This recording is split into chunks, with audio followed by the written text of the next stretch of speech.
नमस्कार दर्शक बंधु शुभ सकाळ। आज हूँ 6 तारिख जनवरी मास सोमवार। चलतु जाना देश विदेशर किसी बचा बचा गुरुत्वपूर्ण खबर। जदि आपण मैंने पर्यंत वीडियो को लाइक करना वीडियो को लाइक कर चैनल को सब्सक्राइब करी कमेंट माध्यम जनातु आपण मैंने आम भिडियो केउ केउ जिलू देखुंत। चलित मासरू मिल वार्षिक भत्ता राशि उपकृत हे 6 लाख रु अधिक हिताधिकारी नित्यानंद गंडकर बड़ सूचना।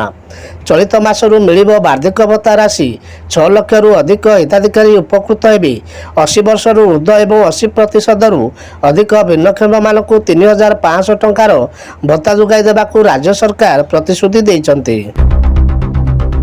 आसंता 8 तारिख ओडिशा आसिबे प्रधानमंत्री मोदी। जनवरी 7 तारिख भुवनेश्वर आसिबे प्रधानमंत्री मोदी।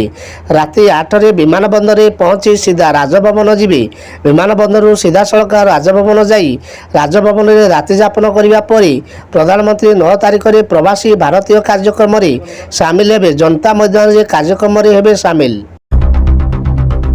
देश में अविवाहित चाषी माने मध्य प्रधानमंत्री किसान जन योजना लाभ उठाई पारे। जानतु कौन करने को पड़ो। पीएम किसान योजना देशर कोटी कोटी चाषी को आर्थिक सहायता जोगाइवाई केंद्र और राज्य सरकार अनेक चमत्कार योजना करछन्ति।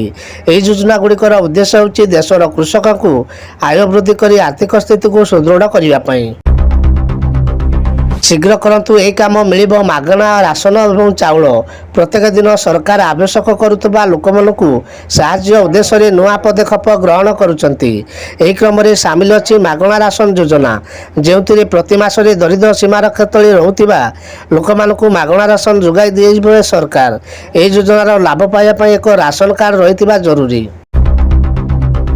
सुभद्रा योजना को नहीं आसला बड़ खबर। एकाठी मिल 2 किस्ती। हाँ दर्शक बंधु सुभद्रा योजना नहीं आसी बड़ खबर। सुभद्रा योजना रे आवेदन करे राज्य रे कैबिनेटर बड़ निष्पत्ति। एणिकी 2टी किस्ती एकाठी मिल वर्तमान 2024-25 आर्थिक वर्ष पई बिना कौनसी शेष तारीख थाई सुभद्रा अधीन रे आवेदन ग्रहण करा जायछि। उपरोक्त को दृष्टि रखी कैबिनेट यह 4 तारिख 1 मास 2025 तारिख बैठक करी निम्नलिखित प्रस्ताव को अनुमोदन करिछि।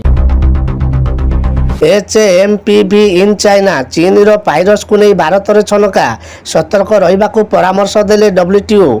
चीन रो मारुथिबा HMPV को नहीं भारत सतर्कता। जदिओ देश रे एही नूतन भाइरस संपर्कित कौनसी केस सामना को आसी नहीं तथापि सरकार या उपरे तीक्ष्ण दृष्टि रखिछन्ति। रविवार केंद्र स्वास्थ्य मंत्रालय जुग्म मॉनिटर ग्रुप बैठक रे बसतिला। एही बैठक रे भाइरस मुकाबिला उपरे रणनीति प्रस्तुत करा जायछि।